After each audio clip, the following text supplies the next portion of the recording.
The day after the US presidential election, we took a cross-country road trip.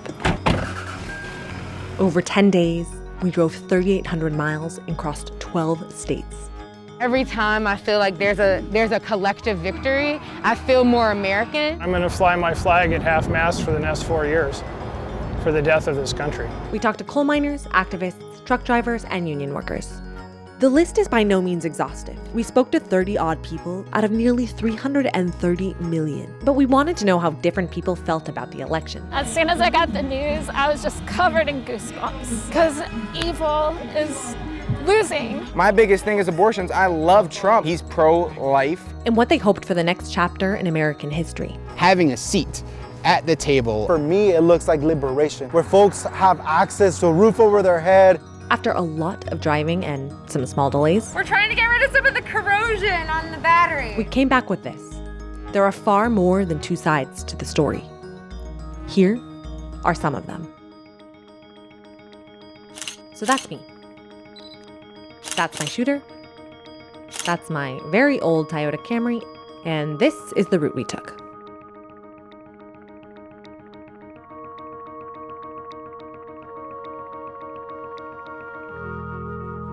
We spent election night in Washington, D.C. The country was on edge waiting for results. But as expected, no winner was called that night. D.C. is the most liberal city in America. And it showed. Biden's gonna win. Biden. Hopefully Biden. Joe Biden will. Joe, you know Joe? Biden. See, I say that with my fingers crossed. Joe Biden, yeah. How do you feel about that? Great day for America. It would be days, or in some cases, weeks, before mail-in ballots were counted across the states. We wanted to assess the mood of the nation as results slowly trickled in. So the next day, we set off on our journey. First stop, Lynch, Kentucky, right in the middle of coal country in Appalachia. Population 644. Lynch was once a thriving coal town, but now coal mining jobs are scarce. Melvin Hardy worked in the coal industry for over 32 years, just like his father before him. My dad, the black people came from the South to work in the coal fields, the coal mines here, because we heard that everybody that works in the coal mines in Kentucky gets paid $12 a day. But the U.S. lost half of its coal mining jobs in the last decade, and many of the town's young people have moved away in search of other opportunities. The decline in the coal industry and losing jobs has really been tough on the populace here. There's not much left for the young people. Trump didn't revive the coal industry as he promised. Many people that I spoke to felt that the region had largely been forgotten by government. I don't see much changing here for us, and I don't see anybody doing anything to help that. But many had faith in their tight-knit community or God. More than 3 out of 4 people in Kentucky are Christian, including Eric Rutherford, a local missionary and minister. We have a preference, of course, in who we'd like to see in there and who we think would be best for our country. As a conservative Christian and a conservative in politics, I think you'll be able to figure it out. While we're concerned about the economy, about the government, about COVID, we have a confidence through God that makes us not worry probably as much as most people about what's going on politically. If Donald Trump gets in, if Joe Biden gets in, people in this country, we're going to have to live with whatever goes in. There is one person that's going to save mankind, but he died in 33 CE.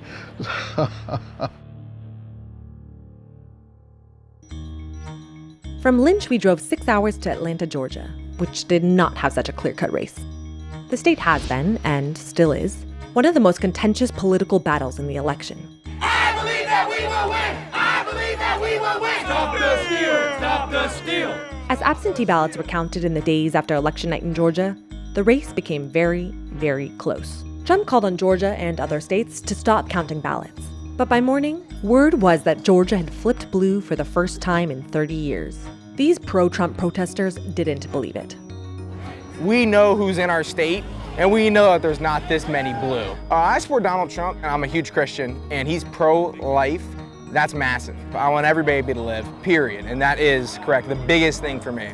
1 out of every 4 Republicans say that they wouldn't vote for a candidate who didn't support their views on abortion. That includes women.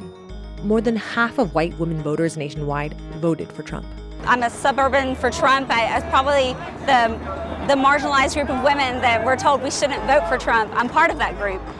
I vote the policy. I don't vote the person. From there, we headed downtown to speak to pro-Biden counter-protesters, but our car broke down instead. Thankfully, this car mechanic took pity on us first thing in the morning. Luck? Yeah? Yeah, well, I mean, so far. We'll see what happens. While our car was in the shop, this happened.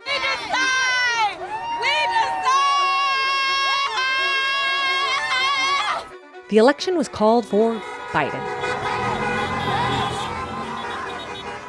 Many attribute Georgia's political shift to campaigners like Stacey Abrams, who ran for governor in 2018. Fundraising efforts by Abrams and other grassroots organizers helped register hundreds of thousands of voters, especially in Black communities. We think this is a win for us, for our community, for Atlanta, for Black people. Since, Stacey Abrams had lost her election, she really put in that mobilization effort and really got things skyrocketing here in Georgia. But we know what can happen when we go out and mobilize and organize our folks. I have been a Black woman campaigning, making sure that people will register to vote, and being able to see the victory in Georgia and accredit that to another Black woman, that is exciting. The fight isn't over. We saw that when people showed up and showed out for Obama, that we got complacent as a society. We thought that we were in a post-racialized world. And now that we have Kamala in the House as a Black woman vice president, that doesn't mean that we stop there. We know that we need to hold our elected officials accountable to really show up for us.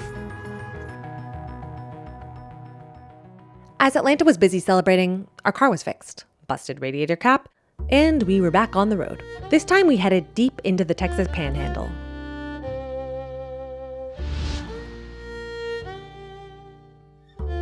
But first we had to drive nearly 1,000 miles, crossing Louisiana, Alabama, Mississippi, and a lot more of Texas. Texas is a Republican stronghold. They voted Republican for the last 40 years. First, I wanted to speak to truck drivers, in part because we were sharing the road with them. 3.5 million of them, to be exact. The largest trucking union in the country endorsed Biden and Harris this year. But this truck driver from Wisconsin says that's not the case for the ones he meets on the road. Most of the truckers out here, you'll see they're flying Trump flags. I think he did good for the country. I'd like to see it all continue. I'm a war vet. I'm also a trucker. I bled for my country. Every day I'm out here burning the tires and burning the midnight oil just to get stuff to everyone on my route. There ought to be a delineation. Citizens versus civilians. Citizens, they do what they need to improve the country. Civilians, they're just there for the ride. So do you think that Trump is for all citizens of the United States? No, I don't think Trump is good for all citizens, but I think he's good for the country. And that's the biggest thing to me. What can make us great again? We've fallen. The next day we stopped in towns like Crowell, Childress, and Quanah. Population 2,557. In short, practically no one wanted to talk to us. But those we did speak to were not very happy with the results. How are you feeling about the elections today? Terrible. Can you tell me why? Because a Democrat got in instead of a Republican. We wanted Trump back. Hope we get by. It may be tough. What do you think that the Biden might do here? What is your biggest fear? I hadn't got a clue. And got a clue what he might do. We spent hours driving town to town trying to talk to people before we continued on our way to New Mexico. Our destination? Navajo Nation.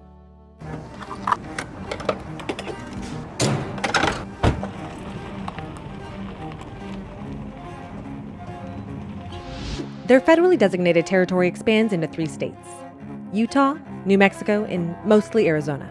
In this year's election, they had an increase in voter turnout.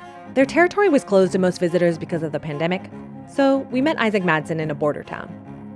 Isaac has over 200,000 TikTok followers. His videos cover all sorts of Native issues, and most recently, voter registration. People asked me if I was interested in making posts about voter registration. Like some of the videos I made were about those people who said things like, get out of if you don't like this country, then leave. We're indigenous. Where are we supposed to go? Like, no, like you go explore somewhere else. I don't have time to like tell you that these things have gone on for, years. Everything is about the pretty parts of Native American identity. It's the feathers, it's the beads, it's the braids. There are 67,000 eligible voters on Navajo Nation in Arizona. And Arizona flipped blue by a margin of just over 10,000 votes. The state hadn't voted Democrat in more than 2 decades.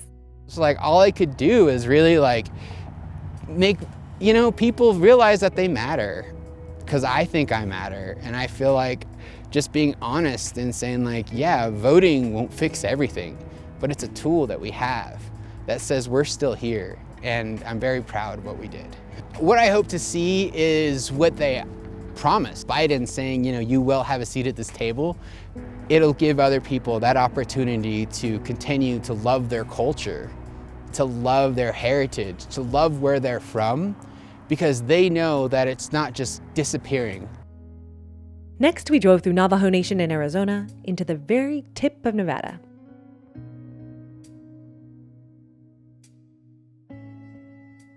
Las Vegas. An American icon full of casinos, flashing lights, and swarms of people, even during a pandemic. But we came to speak to members of the Culinary Workers Union. They represent 60,000 hospitality workers, like hotel cleaners, bartenders, and kitchen staff on the Strip. Their political endorsement and support has been known to help influence elections in Nevada.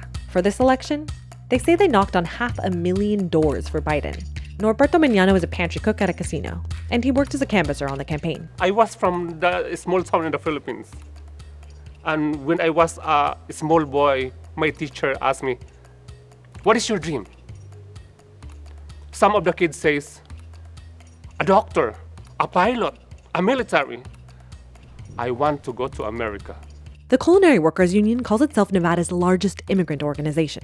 Like tens of thousands of Nevada's hospitality workers, Gladys was furloughed during the pandemic, so she used her time to canvass. The union keeps members on health insurance while they're out of work. We don't have the Culinary Union, like in the places that we work. I cannot even imagine. The insurance that we have, I support Joe Biden even because we want to keep that, our health insurance, everything we have. Both Gladys and Norberto received harassment while going door to door. But for Norberto, everything in his life was on the line. Calling us like an Asian virus, a China virus, it's makes me like more scared on that time. I need to get up and fight. So I need to help this campaign. My husband too is a dreamer. I don't want my husband to get deported to Mexico because I'm voting this for you, for myself, for my union, for my health insurance, for my work. The Culinary Workers Union has since claimed credit for Biden's victory in Nevada. From Las Vegas, we drove the final 4 hours to Los Angeles, in my home state, California.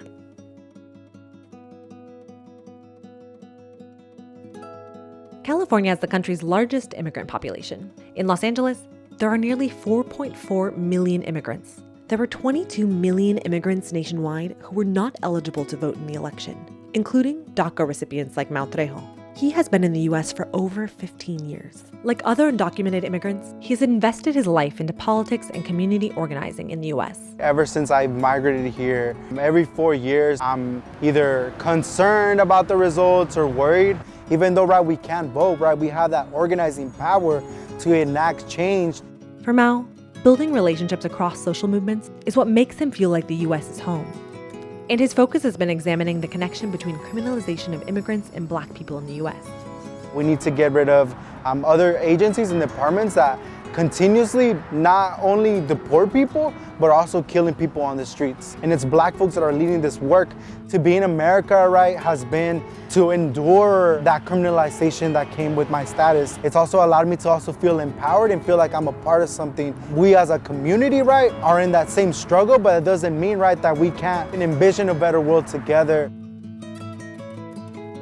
This election had the largest voter turnout in more than a century. More than 150 million Americans chose the candidate who they thought would best lead this country forward.